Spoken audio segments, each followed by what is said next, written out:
Berikut adalah rancangan pedoman teknis pembinaan kepegawaian jabatan fungsional yang disampaikan langsung oleh Deputi Bidang Pembinaan Manajemen Kepegawaian Badan Kepegawaian Negara. Semoga informasi ini bermanfaat. Silakan disimak dengan seksama. Sekalian, Assalamualaikum warahmatullahi wabarakatuh. Selamat pagi, salam sejahtera bagi kita semua. Saya nggak ada pantun Pak, nggak siap-siap. Dan tidak wajib hukumnya. Yang saya hormati Pak Alex Denny, Pak Waka, Wakil Kepala BKN, Bapak Ibu, para pejabat pimpinan tinggi, Madya, Pratama, Bapak Ibu sekalian yang hadir pada hari ini. Untuk materi yang selanjutnya, sesuai dengan apa yang disampaikan oleh Pak Aba dan pesan Pak Alex Denny, jadi di tataran teknisnya kami akan menyampaikan rancangan peraturan BKN yang nanti merupakan tindak lanjut dari penetapan Permenpan nomor 1 tahun 2023 ini. Memang kalau kita lihat dari perjalanan regulasinya, lanjut, itu banyak sekali perubahan peraturan Menpan maupun peraturan Kepala BKN, bahkan dulu ada namanya peraturan bersama, yang itu akhirnya dengan adanya peraturan Menpan nomor 13 tahun 2019, maka lahirlah Juklak BKN nomor 11 tahun 2022. Dan itu mencabut 150 peraturan BKN yang mengatur tentang jabatan fungsional. Jadi sesuai arahan dari Pak Presiden, adanya Omnibus Law, BKN sudah mencoba menindaklanjuti arahan Presiden tersebut dengan lahirnya peraturan Kepala BKN nomor 11 tahun 2022. Jadi hanya satu peraturan BKN saja yang mengatur tentang jabatan fungsional. Yang lainnya bagaimana? Tentu yang lainnya mengacu kepada peraturan BKN yang lahir pada tahun 2022. Nah, namun demikian Bapak sekalian, ternyata Permenpan nomor 13 tahun 2019 ini saat ini sudah dicabut kembali oleh Pak Alex Denny, Pak Menteri mohon maaf, dengan peraturan Menpan nomor 1 tahun 2023. Konsekuensinya, tentunya peraturan BKN nomor 11 tahun 2022 itu juga akan kita rubah, akan kita ganti, menyesuaikan dengan Permenpan yang baru, termasuk dari aspek kepegawaiannya, terutama dari aspek kepegawaiannya. Kalau kita bicara masalah aspek kepegawaian tentang jabatan fungsional, itu pada prinsipnya hanya menyangkut karir. Karir itu ada dua, Pak. Yang pertama kenaikan pangkatnya, yang kedua kenaikan jabatannya. Nah, Permenpan tidak sampai mengatur secara detail bagaimana proses kenaikan pangkat seorang pejabat fungsional.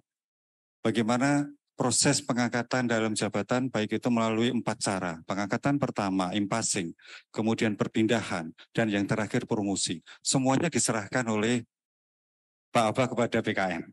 Jadi 3 hari saya ikut itu, Pak Aba sudah mengelis kira-kira yang sulit diatur lebih lanjut dengan peraturan Kepala BKN. Dan itu sudah menjadi peraturan Menteri. Mau tidak mau, saya sudah lapor ke Pak Kepala, ke Pak Waka, kita siap untuk segera menerbitkan peraturan itu dengan secepatnya, dan ini adalah timing yang sangat tepat bagi kami untuk memperoleh masukan. Jadi inilah kenapa hari ini Pak Aba, Pak Alex Denny juga menghadiri dari BKN, karena kami ingin anggap saja ini sebagai semacam uji publik, meskipun saya tidak akan menyampaikan secara detail rancangan peraturan BKN itu. Memang semuanya belum selesai. Ya, bisa lanjut. Nah, bagus semuanya, tadi disampaikan oleh Pak Menteri, kemudian Pak Deputi, bahwasannya kita sekarang menuju kepada transformasi tata kelola jabatan fungsional. Transformasi itu suatu perubahan yang kita inginkan menjadi lebih baik. Demikian juga dengan pengelolaan jabatan fungsional. Pak Alex Denny sudah menyampaikan beberapa kebijakan-kebijakan yang selama ini dianggap menghambat karir seorang PNS itu sudah dicoba untuk dilakukan perubahan. Dihilangkanlah butir-butir kegiatan. Kalau angka kredit masih ada, ya, karena memang persyaratan naik pangkat dan naik jabatan itu tetap angka kredit. Hanya bagaimana cara memperoleh angka kredit itu tidak serumit, tidak serigid ketika kita masih menggunakan Permenpan 13 tahun 2019. Kita akan melakukan perubahan terutama yang berkaitan dengan bagaimana seorang pejabat fungsional itu memperoleh angka kredit. tadi disampaikan oleh Pak Deputi, yaitu dengan mengkonversikan predikat kerja yang dinilai oleh atasan langsung. Saya sangat tertarik apa yang disampaikan Pak Alex ini beberapa waktu yang lalu. Jabatan fungsional itu karirnya tidak ditentukan oleh atasan langsung, tetapi oleh orang lain yang ditunjuk menjadi tim penilai angka kredit. Bahkan PNS tersebut tidak mengenal siapa sih tim penilai angka kreditnya. Kok bisa mempunyai kewenangan, kekuasaan yang penuh, sehingga ketika dia diangkat, ketika diusulkan oleh atasannya, oleh instansinya, tiba-tiba ditolak oleh tim penilai angka kredit karena tidak mencapai angka kredit yang dipersyaratkan. Sementara penilaian kinerjanya masuk kategori predikat amat baik berdasarkan Permenpan nomor 6 tahun 2022. Tetapi ketika diusulkan untuk penetapan angka kredit, dianggap eviden yang disampaikan itu tidak bisa dinilai sehingga tidak terpenuhilah angka kredit yang dipersyaratkan. Nah, ini menjadi ironis. Sementara kita sudah beralih dari Permenpan 8 ke Permenpan 6, di mana penilaian kinerja itu mendasarkan kepada ekspektasi. Yang disampaikan oleh Pak Alisdeni, hanya ada 4 job desk yang nantinya akan dijadikan dasar untuk mengkonversikan predikat penilaian kinerja menjadi angka kredit. Maka kita sepakat untuk menghilangkan butir-butir kegiatan. Yang tadi kita dengarkan juga, bahkan Permenpan yang sudah lama berpuluh tahun ditetapkan dan sampai sekarang belum dilakukan perubahan, butir-butir kegiatannya masih dipakai dalam kondisi yang sudah berbeda sama sekali.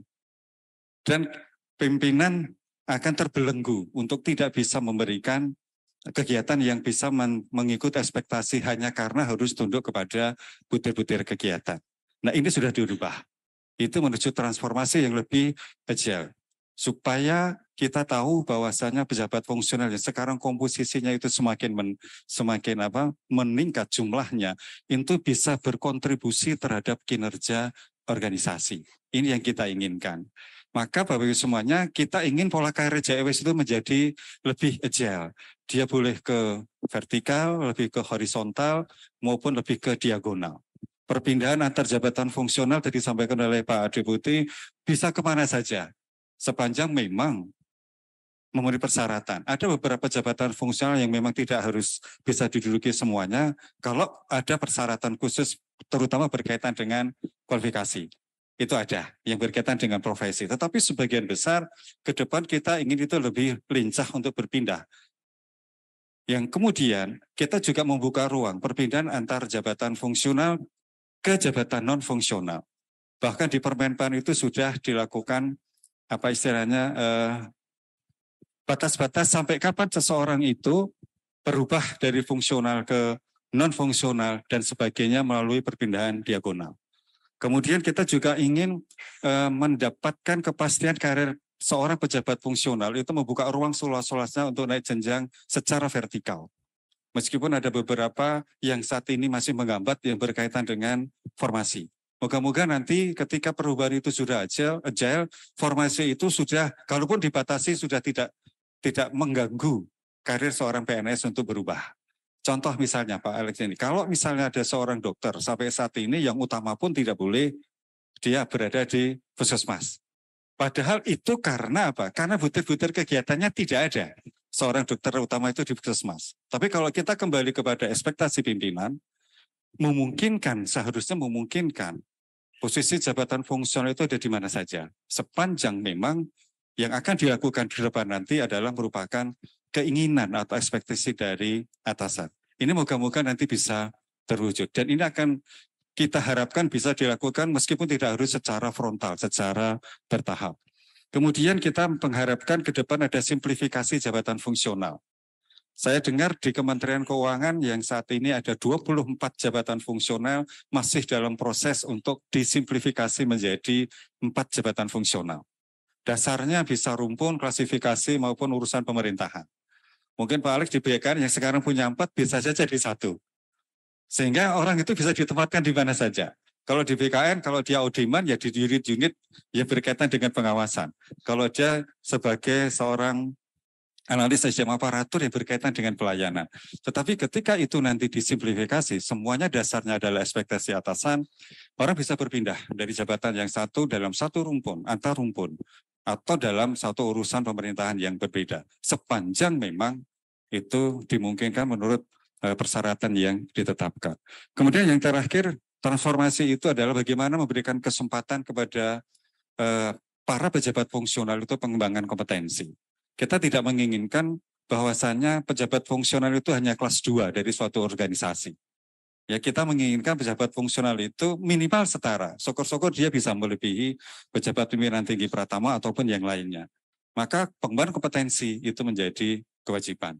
Nah, mungkin Bapak semuanya kita perlu tahu bahwasanya kewajiban pengembangan kompetensi untuk semua pegawai pun sudah diatur dengan jelas di dalam Peraturan Pemerintah Nomor 11 Tahun 2017. Sayangnya anggaran untuk pengembangan kompetensi baik di instansi pusat maupun di instansi daerah itu belum sesuai yang kita harapkan. Sehingga masih terganjal. Meskipun tidak semuanya itu harus dilakukan secara klasikal. Maka terobosan selanjutnya pengembangan kompetensi itu bisa dilakukan melalui CMP, ya kucing, kemudian mentoring dan belajar mandiri. Ini yang kita inginkan. Ketika kita mempunyai keterbatasan anggaran untuk pengembangan kompetensi. Ya, lanjut. Nah, di peraturan Menpan kepada BKN, yang pertama tata cara penghitungan angka kredit untuk perpindahan ke dalam CF.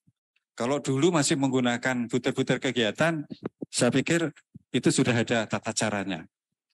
Yang ditetapkan baik oleh peraturan Menpan, oleh peraturan BKN maupun oleh instansi pembina. Tetapi ini hal yang baru bagi semuanya. Sehingga kita perlu mengatur bagaimana sih caranya melakukan penghitungan angka kredit untuk perpindahan ke dalam jabatan fungsional. Dibuka kemungkinan seseorang itu pindah dalam jabatan fungsional yang satu ke yang lainnya. Nah, apakah dia akan membawa kredit yang angka kredit yang diperoleh selama di jabatan utama dan bagaimana dengan ketika dia sudah dipindah di baru? Nanti akan kita atur di dalam Permenpan. Yang kedua, pemberian angka kredit penyesuaian. Salah satu pengangkatan dalam jabatan fungsional itu adalah impasing. Tadi saya sampaikan. Dan itu belum diatur di dalam peraturan Menpan nomor 1 tahun 2023. Yang ketiga, penghitungan konversi. Nah, ini yang sudah ditunggu-tunggu. Meskipun di peraturan Menpan sudah ada daftar tabel tentang konversi dari predikat kinerja menjadi angka kredit. Tadi Pak Abbas sudah menyinggung sedikit. Ketika yang bersangkutan itu predikat kerjanya amat baik, maka dia diberikan persentase 150 dikalikan angka kredit yang harus dipenuhi untuk kewajiban angka kredit yang harus dipenuhi dalam jabatan itu. Nah, kami sudah eksersis Pak Alex Denny. Ketika yang bersangkutan itu dinilai oleh atasannya, predikatnya amat baik semua, itu memungkinkan bisa naik pangkat kurang dari 4 tahun. Nah, kalau misalnya 4 tahun saja, itu saya eksersis bahwasanya setiap tahunnya itu minimal baik.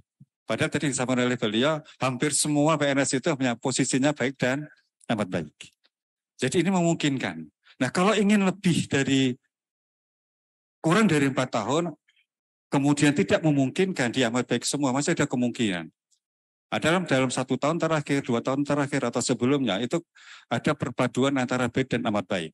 Dan ini sekali lagi tidak perlu seorang pejabat fungsional itu menghitung.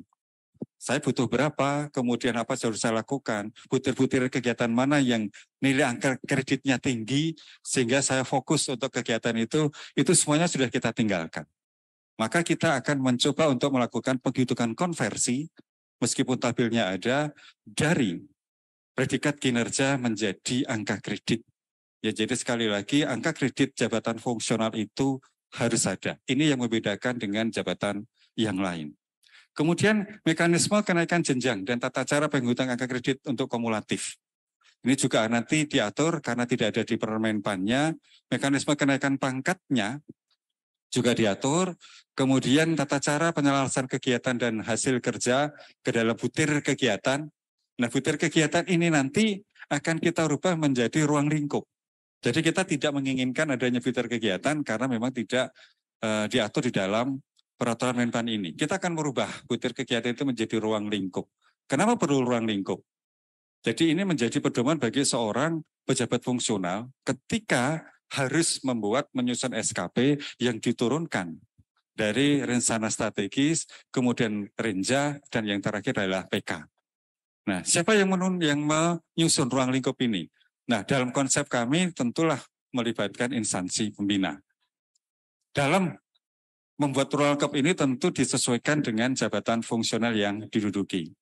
Kemudian yang terakhir tata cara penyusunan angka kredit kumulatif. Nah, ini ada 7 bagi semuanya. Nah, dalam kesempatan ini saya tidak akan membahas satu persatu karena waktunya hanya sedikit, tetapi saya ingin menyampaikan yang selama ini barangkali tidak dialami oleh pejabat fungsional ketika menggunakan Permenpan 13, apa yang harus dilakukan atau hak apa yang kira-kira bisa diberikan kepada pejabat fungsional setelah lahirnya Permenpan 1 tahun 2023. Ya, lanjut. Kita tahu pengangkatan jabatan fungsional ada 4. Pengangkatan pertama, kemudian ada namanya impasing atau penyelesaian, ada perpindahan, promosi. 4 ini. Ya, lanjut. Yang pertama, kita bicara tentang pengangkatan pertama. Pengangkatan pertama itu adalah pengangkatan ketika seseorang melamar CPNS dengan formasi jabatan fungsional. Ada hal yang ingin kita atur di dalam peraturan kepala BKN kita. Yang melamar jabatan fungsional pada saat itu, dia diterima, diangkat menjadi CPNS, diangkat menjadi PNS, belum tentu langsung diangkat menduduki jabatan fungsional karena harus ikut dan lulus diklat. Dan faktanya, Pak Alex, sebelum Bapak ke Menpan, faktanya sampai yang bersangkutan itu pensiun tidak pernah diangkat menduduki jabatan fungsional. Padahal melamarnya di awal itu jabatan fungsional. Alasannya apa? Nggak ada anggaran pemerintah untuk mengikutkan diklat. Dan itu menjadi syarat utama. Maka dihapuslah dengan dengan peraturan pemerintah nomor 11 tahun 2017. Tidak perlu ikut diklat, tetapi dia wajib ikut dan lulus uji kompetensi. Faktanya sama, karena uji kompetensi katanya memerlukan biaya juga. Akhirnya yang bersangkutan, kalaupun bisa diangkat, ketika dia menjadi PNS dengan diangkat jabatan fungsionalnya, itu lebih dari 4 tahun. Sehingga dia mengalami kenaikan pangkat 4 tahun, itu bukan sebagai pejabat fungsional, tetapi kenaikan pangkat reguler. Dan ini menyalahi dari filosofi pengangkatan jabatan fungsional. Itu dianggap menghambat. Akhirnya kita hilangkan uji kompetensi dengan peraturan pemerintah nomor 17 tahun 2020. Maka seorang PNS, termasuk yang di Permenpan ini, seorang CPNS yang melamar jabatan fungsional, ketika dia diangkat CPNS hanya diberi waktu 1 tahun untuk masa percobaan. Ketika 1 tahun dia melampaui persyaratan, maka diangkat menjadi PNS. Pada saat diangkat menjadi PNS, diharapkan dengan perubahan ini yang bersangkutan itu diangkat menduduki jabatan fungsional. Kenapa demikian? Karena sekarang tidak ada persyaratan yang menyulitkan bagi BPK langsung mengangkat ke dalam jabatan fungsional. Nggak ada diklat, nggak ada uji kompetensi. Harapannya itu. Sehingga yang bersangkutan di dalam SKCPNS-nya, termasuk yang ada di Permenpan maupun di rancangan perpakat BKN, itu sudah menyebutkan jabatan fungsional yang dilamarnya. Meskipun statusnya bukan sebagai pejabat fungsional. Apa yang membedakan? Kalau di SK CPNS itu hanya menyebutkan jabatan fungsionalnya, tapi belum menyebutkan jenjangnya, maka dianggap dia belum menduduki jabatan fungsional. Itu Pak Abah ya? Kalau tidak salah seperti itu. Nah, ini hanya men-trigger supaya PPK itu ketika mengangkat PNS langsung juga diangkat menduduki jabatan fungsional. Bahkan di Permenpan 1 ini juga sudah mencantumkan kelas jabatannya. Nah, kelas jabatannya apa? Kelas jabatan fungsional. Bapak Ibu bisa bayangkan ketika yang bersangkutan itu diangkat fungsional, diangkat PNS, mohon maaf, dia belum diangkat menduduki jabatan fungsional, kita akan bingung dikasih jabatan apa. Kalau tadi pakai Pak, pakai jabatan fungsionalnya, kita masih bingung diberi kelas jabatan berapa. Ya, kemudian kita juga masih bingung, yang bersangkutan ini di jabatan antara ini, dia berhak naik pangkatnya kapan? Sementara melamarnya adalah jabatan fungsional. Maka kita menginginkan bagi semuanya untuk pengangkatan ini sekaligus yang bersangkutan ketika diangkat PNS, diangkat menjadi pejabat fungsional. Nah, kita mencoba membuat suatu regulasi ke depannya. Apabila yang bersangkutan itu belum diangkat menduduki jabatan fungsional, tidak lagi bisa diberikan kenaikan pangkat reguler. Ya, karena ini alasan yang men-trigger supaya hak-hak seseorang itu untuk segera diangkat menduduki jabatan fungsional itu dilakukan. Nah, dia bisa naik pangkatnya yang menggunakan kenaikan pangkat pejabat fungsional. Kalau dulu Pak, dia 4 tahun belum diangkat, naik ke 3B. 8 tahun belum diangkat, naik ke 3C. Akhirnya malah diangkat menjadi kepala seksi. Dan tidak menduduki jabatan fungsional.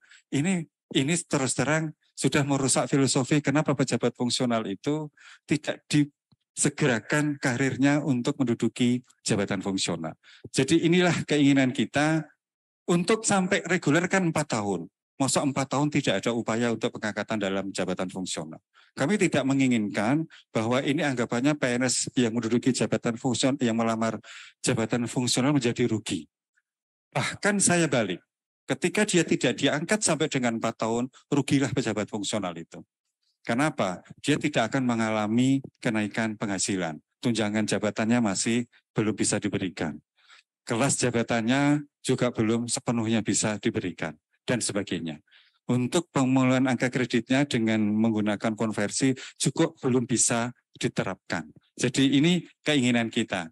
Maka Bapak semuanya, untuk memastikan itu, sekali lagi untuk men-trigger itu, ini bukan suatu ancaman, tapi kita harapkan moga-moga dengan regulasi ini pejabat pembina kepegawaian bisa segera mengangkat dalam jabatan fungsional. Lanjut. Yang kedua adalah pengangkatan, ya lanjut, melalui perpindahan. Bapak yang saya hormati, tadi saya sampaikan bahwasanya salah satu transformasi pengelolaan JF itu adalah mudahnya berpindah, ya baik dalam satu jabatan fungsional atau antar jabatan fungsional atau dari jabatan fungsional ke non fungsional atau sebaliknya dari non fungsional ke jabatan fungsional. Ini akan kita atur meskipun selama ini bisa, tetapi akan kita lebih permudah lagi. Kenapa? Karena memang kemungkinan untuk perpindahan itu sangat besar ketika kita meninggalkan butir-butir kegiatan. Nah, yang kita atur ini adalah masa di dalam permen plannya adalah tata caranya. Nah, kita tidak ingin pengangkatan dalam jabatan fungsional itu hanya, mohon maaf, hanya sekedar untuk salah satunya memperpanjang PUP, tidak. Tetapi itu menjadi bagian dari rencana pengembangan karir. Maka waktunya harus direncanakan sejauh mungkin. Kita punya PP 11 tentang rencana pengembangan karir dan wajib semua PNS menyusun itu. Apakah dia mau dari awal sampai akhir itu fungsional atau berubah secara diagonal dan sebagainya. Nah, ketika memang ingin berubah secara diagonal, maka kita menginginkan adanya waktu yang mencukupi supaya yang bersangkutan itu dalam merencanakan pengembangan karir berpindah ke jabatan fungsional itu sudah ditetapkan jauh hari. Nah, memang dalam prosesnya itu beda-beda. Untuk yang utama harus sampai ke Presiden dengan melibatkan Kementerian Sekretaris Negara. Nah, tentunya ini nanti kami ingin juga memberikan masukan. Apakah seperti ini mungkin dianggap terlalu susah apa bagaimana? Tapi yang pasti ini harus diatur. Kemudian selanjutnya, nah perolehan ijazah untuk kategori terampilan, mohon maaf, ini mungkin agak teknis, tapi harus saya sampaikan. Jadi ketika kita berubah dari konvensional, jadi konvensional itu yang masih menggunakan butir-butir kegiatan, menjadi konversi, ini akan ada perubahan dalam penetapan angka kredit. Ya. Jadi kalau dulu kita konvensional, ketika seseorang itu memperoleh ijazah yang lebih tinggi, ijazahnya dari D3 ke S1, maka dia dinilai angka kreditnya insya Allah otomatis bisa ke 3A. Ya, karena kita masih konvensional, ada unsur penunjang, ada unsur utama. Tetapi ketika kita sudah menggunakan integrasi dan konversi nanti, itu tidak serta-merta yang bersangkutan ketika memperoleh ijazah yang lebih tinggi, bisa diberikan naik pangkat sesuai dengan ijazah yang dimiliki. Karena apa? Hanya dinilai 80% atau 60% dari angka kredit yang seharusnya dia peroleh. Dan itu sangat susah. Apalagi posisinya masih di 2C, kemudian 2C-nya itu masih 2 tahun. Maka ini dimungkinkan ketika dia tidak bisa naik pangkat menggunakan angka kredit Karena tidak tercukupi, dia boleh penyesuaian ijazah. Kenapa saya sampaikan di sini? Karena ini akan mencabut, menganulir peraturan BKN yang sebelumnya. Bahwa kenaikan pangkat penyesuaian ijazah itu tidak berlaku bagi pejabat fungsional. Sekarang berlaku. Kenapa? Karena dulu tidak berlaku. Yang saya sampaikan tadi, ketika dia memperoleh pendidikan yang lebih tinggi, dia otomatis akan memperoleh pangkat yang lebih tinggi. Nah sekarang nggak bisa, makanya kita buka peluang. Tetapi kalau misalnya dia posisinya itu sudah katakan di 2D, sudah 3 tahun lebih. Dengan penambahan kredit karena ada peningkat pendidikan bisa ke 3A, tidak perlu penyelesaian ijazah. Nah ini yang akan menjadi fokus kita. Pokoknya jangan sampai transformasi itu merugikan karir pejabat fungsional. Kalau perlu kita dorong, kalau bisa dipermudah untuk naik pangkat, untuk naik jabatan. Ini filosofi kita menyusun Permenpan maupun peraturan kepala BKN nanti. Ya lanjut. Waktunya masih 10 menit Pak. Yang ketiga adalah penyesuaian. Jadi penyesuaian itu dilakukan dengan 2 cara. Ketika ada pembentukan jabatan fungsional baru, ya, kemudian ada perubahan ruang lingkup kerja, dan yang terakhir ada kebutuhan strategis yang disampaikan oleh Pak Aba tadi. Itu boleh dilakukan pengangkatan melalui penyesuaian. Atau yang kedua, di dalam peraturan Menpan yang baru, ketika nanti kebijakan pemerintah akan membuka lagi penyetaraan, maka pengangkatannya masuk kategori penyesuaian. Sampai saat ini sudah selesai penyetaraan. Bahkan terakhir kalau tidak salah itu sampai dengan Mei 2022. Nah, ketika kita nanti misalnya ada kebijakan melakukan penyetaraan lagi dalam rangka pengelolaan jabatan ASN, pejabat fungsional dimungkinkan untuk melalui pengangkatan. Nanti akan kita atur bagaimana mekanisme perbedaan untuk pengangkatan penyesuaian yang pertama dengan yang kedua. Ya, lanjut. Kemudian promosi, Bapak semuanya. Kita akan atur juga. Promosi dalam jabatan itu yang selama ini kita manai fungsional ke non-fungsional itu sebagian besar dikatakan promosi. Ya, tetapi bisa jadi non fungsional ke fungsional pun promosi, supaya tidak ada lagi dikotomi atau istilah bahwa non fungsional itu lebih tinggi daripada fungsional. Maka di Permenpan nomor 1 diatur, ya, promosi ke dalam jabatan itu ada 2 secara diagonal, dari fungsional menuju non fungsional atau non fungsional menuju fungsional. Yang kedua kenaikan jenjang, sama-sama di fungsional, baik dalam satu jabatan fungsional atau dalam perpindahan ke jabatan fungsional. Nah, di Permenpan sudah kita atur di sini Bapak semuanya. Sampai saat ini belum ada regulasi pun baik oleh Permenpan, peraturan kepala BKN yang menyetarakan antara jabatan JPT, jabatan administrasi dengan jabatan fungsional. Itu sampai sekarang belum ada. Maka kita mencoba untuk membuat regulasi yang ini bisa dipakai untuk penyetaraan. Perpindahan dari jabatan fungsional ke non-fungsional ini diatur. Ya, jadi ketika seseorang itu menduduki jabatan yang paling tinggi di fungsional jenjang utama, dia boleh melamar ke madya atau pratama. Atau nanti bisa sebaliknya. Ya, ketika yang bersangkutan itu sudah menduduki JPT madya atau utama, dia boleh menduduki jabatan fungsional jenjang utama. Dan ini sudah kita atur semuanya. Ada di dalam peraturan Menpan. Nah, kita akan mendeskripsikan lebih teknis bagaimana caranya supaya ini bisa dilakukan tetapi tidak merugikan pejabat fungsional. Nah, bagaimana dengan kenaikan pangkat? Ini banyak pertanyaan. Saya sudah, mohon maaf Pak Deputi, saya sudah konsultasinya ke Pak Aba aja kemarin. Sudah berkali-kali. Karena begitu ditetapkannya Permen 1 tahun 2023, pertanyaannya itu justru banyak yang ke BKN kalau berkaitannya dengan kenaikan pangkat, Pak. Ya, kenaikan pangkat. Bahkan saya sudah membuat konsep surat untuk Pak Menteri supaya bisa menindaklanjuti ini. Karena di dalam pasal 55, ya pasal 55 di Permenpan 1 itu disebutkan bagi PNS ya yang disetarakan mulai 1 Januari sampai dengan Mei 2022 bisa diberikan kenaikan pangkat reguler ya TMT 1 April 2023 atau 1 Oktober 2023. Maka muncullah banyak pertanyaan. Bagaimana dengan kami yang kemarin disetarakan itu sebelum Januari 2023. Yang belum bisa naik pangkat di 2022. Contoh, mereka yang disetarakan itu sampai 31 Desember 2021. Di surat Menpannya tanggal 23 Desember 2021, dia diberikan naik pangkat untuk April 2022 dan Oktober 2022.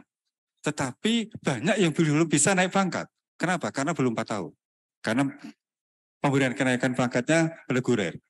Tapi ketika membaca di Permenpan 1 2023, dia menjadi tidak bisa juga untuk diangkat dalam pangkat yang lebih tinggi menggunakan reguler periode April dan Oktober 2023. Nah, ini saya merah. Nanti kalau Pak Deputi setuju, Pak Abbas setuju, dimungkinkan dia juga bisa naik pangkat untuk tahun ini, baik April maupun Oktober. Tergantung beda ya Pak ya, tapi ini maka kita merah. Kalau oke, nanti mohon supaya itu bisa disampaikan kepada semua PPK. Karena mohon maaf Pak Deputi, kita punya aturan untuk usul naik pangkat di April 2023 ini paling lambat 20 Februari 2023. Dan ini menunggu kepastian. Kalau itu memangnya diperbolehkan, nanti BKN akan menyurati kepada semua instansi yang memenuhi syarat kenaikan pangkat reguler April 2023 segera diusulkan sebelum Februari 2020. Ya. Meskipun itu ada debatable, Pak, bukannya Permenpan berlakunya Januari 2023. Tetapi saya sudah konsul juga ke Pak Abak.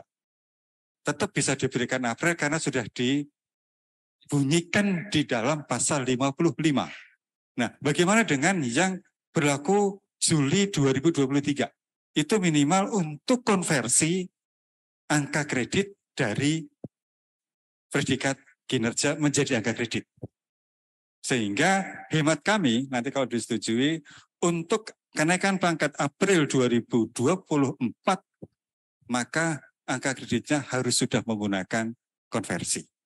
Kenapa? Karena integrasi ke konversi itu terakhir 31 Desember tahun 2023 menurut Permenpan. Kemudian yang kedua, mohon maaf, ini banyak pertanyaan juga. Hal ini tidak berlaku bagi PNS yang telah mengalami kenaikan pangkat dalam jenjang fungsional. Betul Pak Abaya? Jadi contohnya begini, ketika dia sudah disetarakan, kemudian dia menduduki jabatan fungsional, dia pernah dinaikkan pangkat menggunakan pejabat fungsional itu, maka dia tidak bisa lagi dinaikkan pangkat menggunakan reguler. Ya ini jadi satu saja sekali. Mana yang menguntungkan? Mana yang menguntungkan? Ketika dia menggunakan fungsional, tidak perlu menunggu 4 tahun, berikan fungsional. Tetapi kalau menggunakan fungsional, 4 tahun nggak bisa. Karena angka kreditnya nggak terpenuhi, gunakanlah yang reguler. Dengan persyaratan kenaikan pangkat reguler. Lanjut Pak. Nah, nanti Pak Deputi, kita ingin melakukan digitalisasi terhadap tata cara penyelesaian angka kredit. Ya, karena ini memang perintah dari Pak Menteri untuk menuju ke konversi dari semuanya, ini harus ada jembatannya, bridging-nya itu di integritas.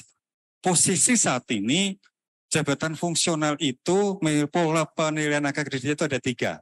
Ya, ada yang konvensional, integrasi, yang terakhir kita menuju ke konversi.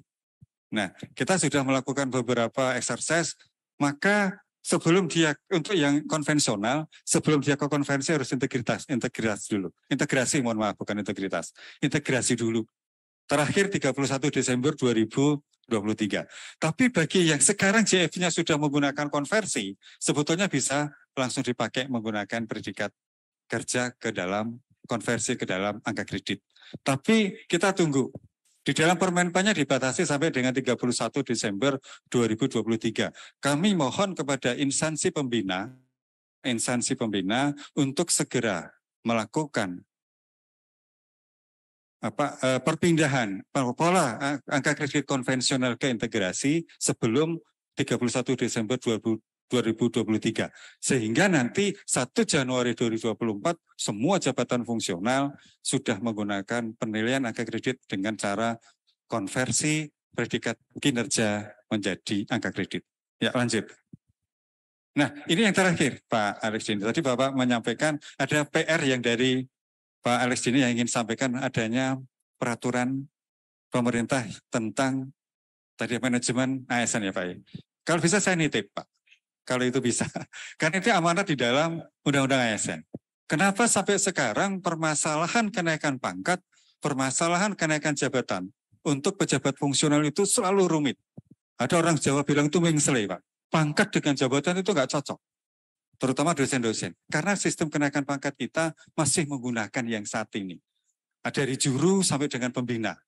Masih menggunakan golongan ruang. Yang tidak berbasis pada jabatan. Nggak ada hubungan pangkat dengan jabatan. Sehingga bisa terjadi atasan langsung itu pangkatnya lebih rendah daripada bawahan. Ini bisa terjadi Pak. Ketika bawahnya hanya eselon 4, dia S1 3D, sementara bawahnya itu, atasannya S1 3D, bawahnya itu pelaksana, tapi dia punya S2, bisa sampai 4A. Kalau dia dipindah, kalau nggak dipindah, dia nggak bisa naik pangkat. Karena salah satu kenaikan pangkat reguler itu tidak boleh melampaui pangkat atasan, Pak. Padahal dia kinerjanya bagus. Padahal atasannya biasa-biasa saja. Ketika diusulkan BPKN, regulasinya yang tidak memperbolehkan. Sarannya apa? Dipindah. Tetapi ketika kita sudah menerapkan pangkat itu berbasis jabatan, maka tidak ada lagi nanti kenaikan pangkat fungsional itu susah. Mau menduduki jabatan fungsional yang lebih tinggi, belum bisa. Pangkatnya belum terpenuhi. Sementara penilaian kinerjanya itu memungkinkan dia sampai pada jenjang jabatan yang lebih tinggi.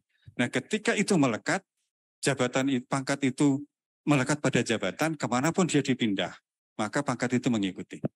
Jadi ini kalau misalnya ini tidak harus dalam bentuk satu peraturan pemerintah, bisa saja itu dimasukkan di dalam salah satu bab atau apapun yang ada di dalam PP yang ingin Pak Deputi nanti tetapkan. Ketika disusun. Jadi itu mungkin Pak Aba yang bisa saya sampaikan. Sekali lagi kami tidak akan menyampaikan secara rigid. Insya Allah nanti dalam beberapa waktu yang tidak terlalu lama beban kita juga akan lahir.